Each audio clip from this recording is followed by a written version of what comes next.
Mini skirt! Yan ang paborito ni Cosi Baggio. Oo. Quality time, pero may politics pa rin. Talaga? Awit. Solid ang discussion. Nape-pressure ka na ba? Sige, sige. Unti-unti kayo nakikilala ng mga taga D66. Very good.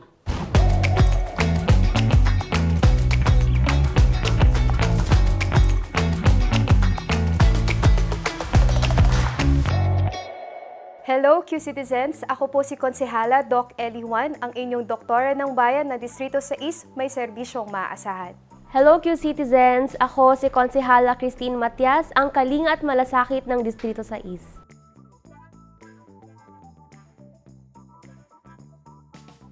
Hello, Q-Citizens! Ako si Konsehal Banjo Pilar, ang kidlat ng serbisyo ng Distrito 6. Hello Q-Citizens! Ako si Konsehal Vito Soto Generoso, ang lalaban para sa kinabukasan ng Distrito 6. Hello, Q-Citizens!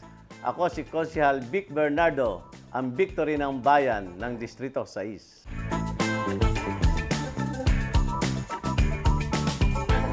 This or that segment, sama ang ating District 6 councilors. Flowers or chocolate? Christine? Chocolate. Flowers. Chocolate. Chocolate. Wow, flowers si Tito Eddie. Past, present, or future? Present. Present. Present. Present. Past. Oh. Maaraw o maulan? Maaraw. Maaraw. Maaraw. Maulan pero huwag masyado. Maulan ba? Derek, maulan din. Okay. Malamig? Actually, malamig o mainit?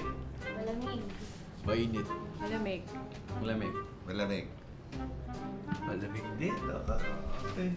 Utak o puso? Puso. Puso. Puso. Heart. Utak. Wow, okay, utak. Actually, yung tinatanong kong utak-puso ay utak ng baboy o puso. Oh my God. But anyway, pag-ibig o pangarap? Pangarap. Pag-ibig. Pag-ibig. Pag-ibig. Pag-ibig. Pangarap. Pag-ibig din si Tito Eric. Okay. Top or bottom?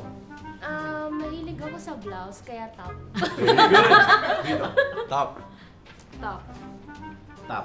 Mahilig ako sa pantalon ba? Kaya bottom. Bottom. Top. Pareho tayo. Ako mahilig sa sapatos, kaya bottom. Same on this 6-6 guys. Sa gabi o sa umaga? Sa umaga. Umaga. Umaga. Gabi. Gabi. Yung nga pala, yung tanong dyan is, anong oras mo gusto mag-gym? Gabi o umaga? Pagsasalita o pakikinig? Pakikinig. Pakikinig. Pakikinig. Pakikinig. Pakikinig. Pakikinig. Very nice. Pagpapatawad o paghihiganti? Siyempre, pagpapatawad. Pagpapatawad. Pagpapatawad. Pagpapatawad. Pagpapatawad. Walang gaya. Pagpapatawad. Okay, very good. It's 6-6. Kumain o matulog? Kumain. Matulog. Matulog. Kumain. Kumain. Kumain. Hindi ka makatulog pag gutom.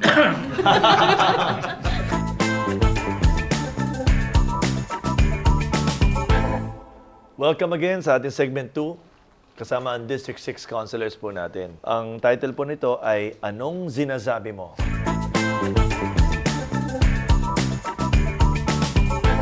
Easy round muna, Afam. Parang foreigner na lalaki. Very good. Tama? Tama. Okay. Ang Afam is a foreigner assigned in Manila. Yun, nasa Okay. No, yung Afam. Deserve. Deserve. Deserve. Deserve. Okay. One dito. For the clout. For the Yeah. crowd. Ano yung for the cloud? For the fame. For the money. Okay. Dito. Kuha. Totoo. Through the fire. True. Through the fire. Ano? Hindi yun yung kanta. Through the fire. Through Ano the yan? fire. True. Galing din. No. Kuha niya. Okay, next. Ghosting. Hindi mo. Oh. Ay, parang alam na alam mo yan.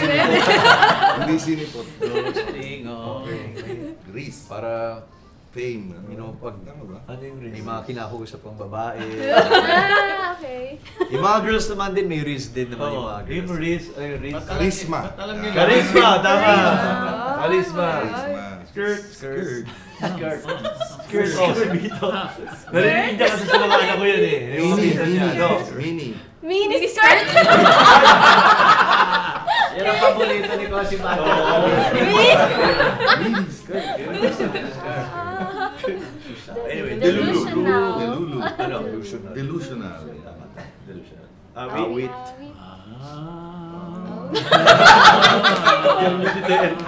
Hindi. Hindi kanta yan. Ano yung awit? Alam nyo? Bito, ano mo? Wait. Awit. Parang expression din kasi na sinasabi. Uy, awit. Sabihin mo na. Hindi. Sirit yun. Kanta ka na. ganun. Parang, Sabihin mo na. uy, ang astig, parang Hindi, hindi. awit. Parang, Ano ba? at saka sakit na pinagsama. Okay. Awit. If you know, you know. Okay, galing. Galing mo nga. In my humblest opinion. Okay. Oh, ito. Christine yung nauna. So much hate. Shaking much my hate. Ha? head. So much hate? Shaking So my much head. hate? So much Shaking my head? happiness. Hindi. So much happiness. Pwede rin, pero So hindi. much hate, Shaking my shaking. hair yan. Shaking my head. Shaking my head. Hindi, joke lang. Shaking my head. Just got home. Just got home. Okay. Aba, Just aba. got home. Kanina mo Just- sinasabi yan. Just woke up. Just woke up. Yeah, JW. Alam na alam. Alam ni Ito. Doc yun kasi laging binabantayan to na airpod niya. Just got home. Dad. Epinet. Feel na feel? Yes. Ah! Sunod. Chugi. Chugi namatay. Chugi. Patay na. Patay na. Okay, tama. Next. Buji. Parang Audrey, burgis. ano yan? Ganon. Big boy. Parang Hindi, rich. hindi big boy yan. Ano buji, alam mo? Parang social. Big time. Buji. Bongga. Ganon, ganun. yes. Bonggacious. Bongga. Okay. Period. Oy, tapos. May period ka na. Meron kang Grabe! Tapos si Coach Banjo, hindi. Finish. Period. Tapos na usapan. Finish. period ka na. Period ka na. Tama ka na, di ba? Ama ka na ako. Okay yun. Coach Banjo.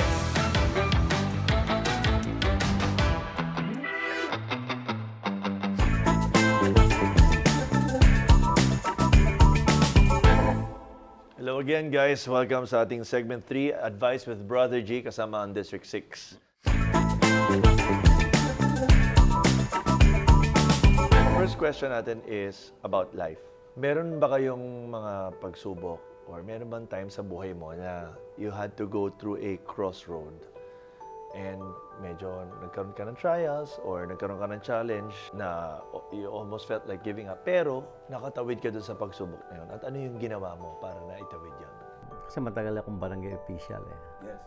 Tagal akong barangay kagawad for 13 years. So, nung nag-run ako as barangay captain, medyo umasa talaga akong mananalo kasi alam ko maganda naman yung ano ko. Yeah, tapos hindi pinalad. At hindi lang yun, no? After 3 months, nung siyempre nandun pa rin yung sakit, no? yung aking daughter-in-law, nag-suicide. Kaya doble dagok dun sa buhay ko. No? Yan, hindi pa ako nakaka-recover dun sa isa, tapos eto na naman. Siyempre, ano yan eh, kahit pa paano nandun pa rin ako sa politics. So, yung iba, instead na makisimpatya, marami ka pa naririnig na negative. Yun yung mahirap na pinagdaanan ko. Pero hindi ako nagpagupo doon. Kung ano yung inisip ko na gusto kong maging kapitan, tuloy-tuloy. Tuloy-tuloy ko yung alam kong pwedeng makatulong pag dumating yung araw na yun. At hindi naman ako nabigo. Nanalo. And hindi ko rin alam kung wala naman sa isip ko na mag-counselor. So kaya sobra-sobra yung blessings na ganun pala kapag talagang totoo ka sa ginagawa mo, bibigay ni Lord na yung ano. Walang susuko. So I was hospitalized for 7 nights and 8 days At ito po yung time na wala pang, ang hirap kumuha ng hospital. No? So I realized, Vice, na what is the most important thing is yung health and family. No? So whatever possession in life, fame, kasikatan, temporary lang lahat. So pinaka-importante pa rin is yung family. Ako po, Vice, hindi ko siya masasabing problem, pero life-changing siya sa akin. Naging city councilor po ako. So 2013, naging kagawad po ako kasi I'm a very nasa private practice po ako that time. So, although yung parents ko, they're both in public service. So, medyo hindi ko in-expect na papasok ako sa public service. So, naging kagawad ako for 8 years and then naging city councilor ako for noong 2022. So, sabi ko, ang galing ni Lord kasi ni-ready niya ako eh. So, 8 years ako naging kagawad. Tapos, nung naging counselor yung dad ko, ako yung naging katuwang ng dad ko for community services. So, sabi ko, ang galing ni Lord kasi meron pala siyang mas bigger plan for me and that is to serve the people of District 6. Mahirap sa akin mag-open up, pero feel ko yung pagsubok na dinadaanan ko, hanggang ngayon hindi ko pa na-overcome na yung pagsubok na yun, which is, kasi lumaki kasi ako na wala akong tatay. So, feel ko kasi until now, di ba namatay yung airpot ko, bago siya namatay, tinakwil niya ako. So, pero hindi yung kuya ko, ako lang. Yung sinabihan niya ako na wala siyang paki sa akin. Pero ako, wala naman akong galit sa kanya kahit patay na siya. Pero yung akin, hanggang ngayon, lahat ng ginagawa ko, iniisip ko kung proud siya sa akin until now. Which, being honest lang. Pero yun, until now, hindi ko pa na-overcome, honestly. Feel ko I had to share that din kasi syempre, yung mga constituents natin, katulad ko, ang pagiging isang counselor din, katulad ng mga kasama ko ngayon, who are all hardworking, we wouldn't be counselors without the constituents naman din, and sila talaga yung priority, and I feel na, they have to know who we are personally. So, ayun. Kaya masabi ko din na blessed din ako na nandun si tatay, mami ko, tsaka ikaw. Pero yun. Love you, Kuya V. Ayun. Pero yun. Thank you. Yun yung pagsubok. Yun. You're still going through. Oo, still going through it, pero praise God, Praise going God, good nandyan siya, naman. tsaka Oo. tayo po tutulungan natin. Nahirapan din po ako mag-isip kung ano yung yung parang pinagdaanan ko na crossroad. Siguro, nung graduate ako ng first course ko, yung tourism, after nun, nag-work ako sa office na ni Papa. So, ang nangyari nun, nagdadalawang isip ako kasi from the start talaga, ang gusto kong mag-nursing. Kaya lang parang sabi noon na ang dami-dami ng nurses, tapos wala naman silang work dito sa Philippines kasi nga nag-abroad din. Opo. So, ang ginawa ko, since yun talaga yung gusto ko, I worked for 15, 16, for 3 years. Nag-ipon po ako ng sarili ko. Tapos, I send myself to school. So, yung kinikita ko dito, nakakapag-part-time ako dito sa City Hall, paunti-unti. Tapos, nakapag-aral ako ng nursing hanggang sa natapos ko noong 2021. So, sa tingin ko, yun yung pinakamahirap kasi minsan darating sa point na kailangan ko ba talaga pang mag-nursing? Tapos yung mga kaklase ko, mga mas bata sa akin. So, para na rin to inspire other people na yung mga sa tingin nila na matanda na ako, ayoko na mag-aral kasi parang atin na nila ako sa classroom. Ganun yung nangyari sa akin. Yung mga kaklase ko lahat, mga bata, tapos lahat sila ang tawag sa akin, ate. Minsan nai-intimidate din ako kasi pagka recitation, ang gagaling sumagot ng mga bata. Ako, hala, ba't alam nila yun? Ako hindi ko alam. May nga ganong Sister, Si Alexis, opo. Ano siya? Nursing din. Nursing din po. So, older siya sa'yo. Older po siya sa akin. So, that time, yung sister ko nasa US na. Tapos ako na lang nandito. Sabi ko, if ever man, pwede ako mag-abroad, pwede din ako dito. At least meron akong choices. So, parang yon na siguro, do not give up. Kung yun talaga yung gusto nilang gawin, or yun talaga yung first love nila, And it's not too late. Kumbaga parang meron tayong own timeline. Hindi tayo nakikipagkarera sa kung sino yung ka-age natin na dapat parehas tayo. By this time, nakagraduate na. By this time, may sariling bahay na. Parang we have our own timelines. Ano yung one of your most memorable moments as a counselor? Memorable sa akin talaga din is yung nung tumatakbo pa kaming para maging counselor. Ako kasi yung pinakabago. So, sobrang memorable din sa akin na lahat ng tao na nandito sa team, welcome ako with open arms. Saka each one, si Consi Vic, Consi Banjo, Consi Eric, Consi Christine, Consi Doc Ellie, lahat sila, marami akong natututunan sa kanilang lahat. So, at ginaguide nila akong lahat nun. So, until now, yun. Parang pamilya yung touring namin dito sa District 6. Ayun. Siguro nung yung unang session namin lahat as a counselor na. Pag-apak ko pa lang po ng session hall, kinakabahan na po ako. Parang nanginginig yung buong katawan ko. Tapos, pero ang naging masaya naman po dyan kasi yung mga senior po na mga counselors like sila Tito Eric, tapos yung iba pa from other districts, inassure naman nila kami na since mga first-timers kami, na nandun sila para i-guide din kami. Na if ever man na kung may questions kami, open sila na sagutin kung ano mang hindi namin masyado maintindihan. Opo. Siguro yung pinadala ako ni Mayor sa Basilan. Oh, Yeah. Opo, nung nirepresent ko siya sa Basilan, pinadala niya ako sa Mindanao.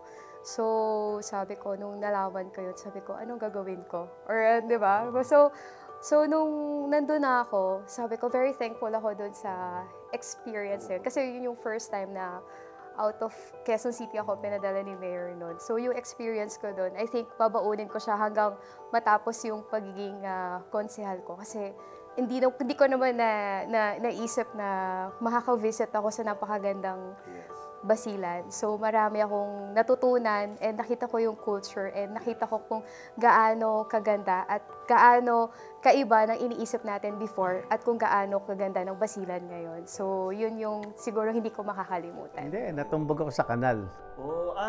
Lumog. Isa patos ko puro. Pero the show must go on pa rin, di ba? And then, Vice, nung rally natin. Yes. Oo, handang-handa pa naman ako doon na, siyempre yung kaba, nandun talaga, di ba? Tapos nawalan ako ng boses. Walang boses. Oo. Hindi ko malaman kung paano na, di ba? Paano nangyari nun? Wala naman nagtulak sa'yo. Tapos dito, Eric, alala niya. Wala kasi naubos eh. Binigay mo na. Yan. Hindi ko makalimutan yun. Di ba isipin mo yung reality? Siyempre, tulad ni Vito, bago rin ako. Lalo na ako kasi that time. Yung kaba. Siguro kung may nervous noon lahat, pero iba talaga yung sa akin, nervous talaga. Siguro ba as a counselor, no? Yung pare-pares kasi yung ginagawa ng counselor. Ma-attend kang session, you pass your ordinance, you pass your resolution. Yes. You help people, Yes. you listen to people, no? Siguro yung nakatanggap ako Vice ng isang parangal na natatanging counselor at saka natatanging ordinansa. So isa po itong para sa akin, no? Parang affirmation na tama yung aking ginagawa. What is the secret to having a long-lasting relationship? A happy relationship with your loved one, family, parents, co-workers? Ano yung secret? Siguro ba sound of silence, no? Hearing without listening. So never argue, just listen lang pero wag nang nakikipag-away, no? Para especially Sasalubungin. wala nang hindi na lumaki yung problema. Napakaswerte ni Kong Maribig sa iyo. Parang full experience na. May script yan. Wala ba? May script ba? Tignan mo nga naman, no? Sa- So, ganun, listen more, no? Kaya kasi kami ni Marivic, almost 30 years na po kami. Oh, wow. Congratulations. Si Mami Vic, ano yun, matapang yun, Vice. Pero, syempre, Matapang ka. hindi ako matapang eh. Tito Eric, So nagiginig na lang ako. Ibig sabihin, to avoid arguments. Tito Eric, ilan years kayo? 50 years? Oo. Yakap agad. Pag galit, yakapin mo na. I love you. Unang-una, talagang bilang ikaw yung isang may asawa, wag na wag papasok sa isip mo na hiwalayan mo yung iyong asawa. What I mean, kailangan laging nandun, laging siya ang laging mangyayari, hindi ko hiwalayan ang pamilya ko. So, tama. And then sa ibang tao naman, bilang politiko, siguro maging totoo ka lang lagi, yung pangako, wag kang mangangako na hindi mo kaya. Kung alam mo lang yung kaya mo, yun lang ang pwede mong pangako sa kanila. Yun. Naalala ko yung advice mo sa akin yan. Tama. Nag-start ako. Yes. Siguro yung nakita ko na lang sa parents ko. Kasi nag-celebrate sila last January ng 50th anniversary nila, wedding anniversary nila. Siguro ang lagi sinasabi nung dad na pangaral sa amin, kahit anong ginagawa mo, kahit huwag mo kakalimutan kung ano yung pinaka-importante, and that is family. So in every relationship then, dapat hindi nawawala yung love sa family, and pinaka-importante is respect sa bawat isa. For the people naman, dapat lahat ng ginagawa natin sinasabi natin or yung ginagawa natin everyday, dapat galing lagi sa heart Kasi naniniwala kasi ako, Vice, basta galing sa puso mo, sino man ang kausap mo, ano man ginagawa mo, mararamdaman yan ng lahat ng tao. Siguro po, for me, communication, clear communication. Kasi, di ba sabi nga nila parang wala namang problema na hindi masusolusyonan ng hindi nag-uusap. So, lagi pong clear communication, syempre transparency din po. Sa being a public service po, parang lagi ko pong tinitignan parang yung point of view nila. Paano kung ako yung siya? Parang ganun, parang empathetic na, parang empathy yun. Paano kung ako yung sa kanya? Anong mararamdaman niya? Parang doon ko rin po nakuha yung don't do to others what you don't others do unto you. Yun. So, yun po yung lagi. So, if I give love, syempre, expect ko love in return. If I give you respect, I expect respect in return. Parang ganun po. For me, it goes both ways when you just be yourself. Kasi sa totoo lang, pagdating sa pamilya, pagdating sa work, if you're just being yourself din, dadating sa'yo yung mga dapat Being yourself in a way na hindi ka nakakasama, alam mo. Wala ka namang sinasaktan. You know you're being yourself and you know you're you're being yourself and you're right with God.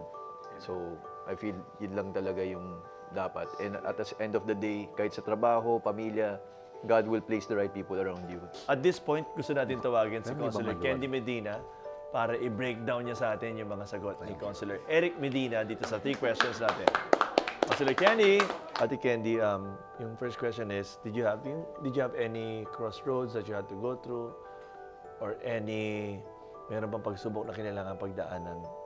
Sa family namin, sobrang dami talaga na nangyaring pagsubok.